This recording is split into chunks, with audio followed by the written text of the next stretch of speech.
What's up, YouTube? Angry Jackal up here, Rob Bricks. I got Until Dawn as a Christmas present from my wife, which was amazing. It was a great game. I got a couple of beefs with it, but overall, great game. The graphics just took my breath away. I was scared. I got more jump scare value out of this game than probably all of the horror movies combined this year, easily. And I watched a good 10, 20 horror flicks this year, and I jumped maybe 3 or 4 times. This motherfucker had me. Fuck, I jumped at least fucking 25, at least 25 times. Yeah, at least. I mean, they mastered the jump scare in this fucking movie, this game. I almost called it a movie because it was so immersive. It felt like a fucking movie, a movie that I was controlling the actors. Now, the controls, horrible controls. I'm walking into a wall, fucking walking. It was just fucking horrible. But, you know, thankfully, this game does not rely too much on you running and dodging things. Everything is kind of just, you know, I think they call them quick time actions, quick time events, QTEs. So, you know, you see a triangle, hit square, hit circle, circle. You know what I mean? And I did those pretty well. My mind was still sitting on Xbox, so every so often I was tapping the wrong key for like X or whatever. But it was good. The story, the overall story, the creepiness factor, the little twists and turns that happen, man, I'm happy. I'm happy as fuck. Replay value. You know, yeah, you know, once you play all the way through, the individual chapters open up so you can play through from that point going forward.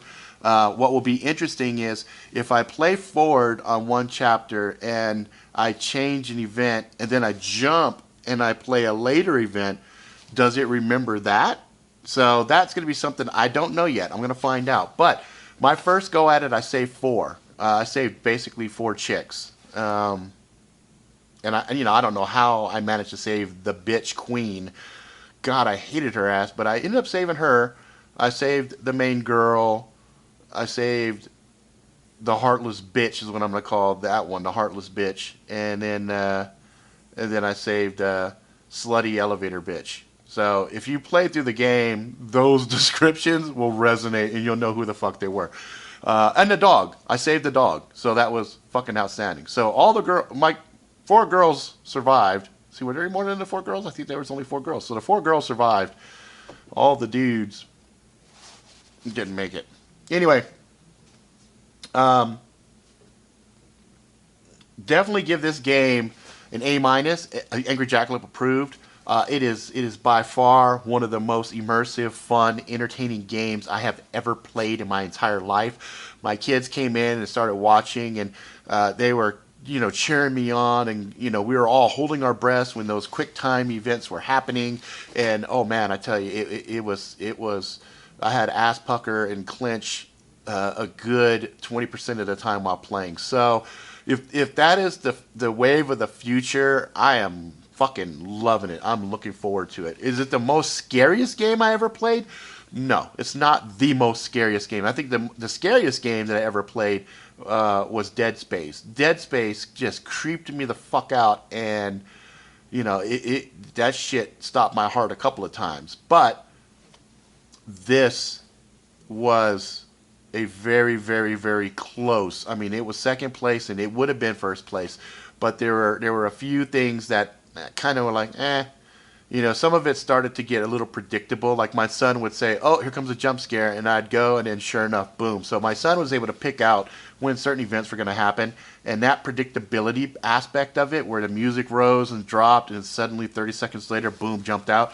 You know, that became a bit formula based, and I was like, that's all right. I liked it though, because I'm old school horror fan, so I appreciated the shit out of that, and the music was done really well.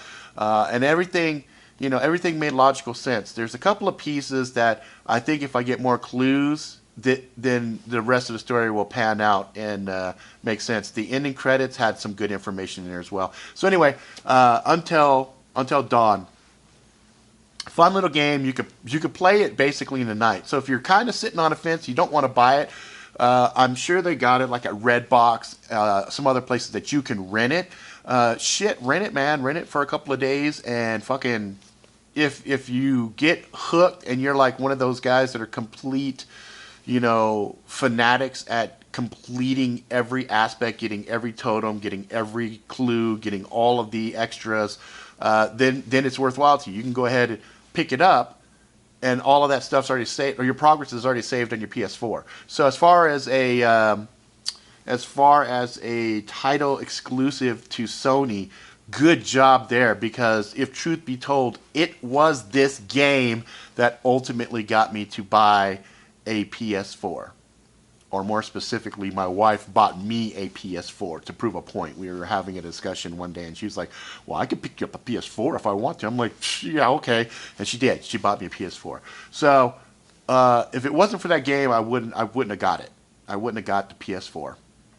But it is what it is. So if you guys want to check it out, go rent it. And you'll have a fucking blast with it. And then if you want to buy it and you want to complete it, knock yourself out. Fun fucking game. Great game in a party environment. Have a bunch of people around. Good surround sound. Fucking creep the shit out of a bunch of people. Have at it. Alright? Okay, guys, that's it for now. If you like it, please subscribe. Tell all your friends. Until next time, please be good to each other.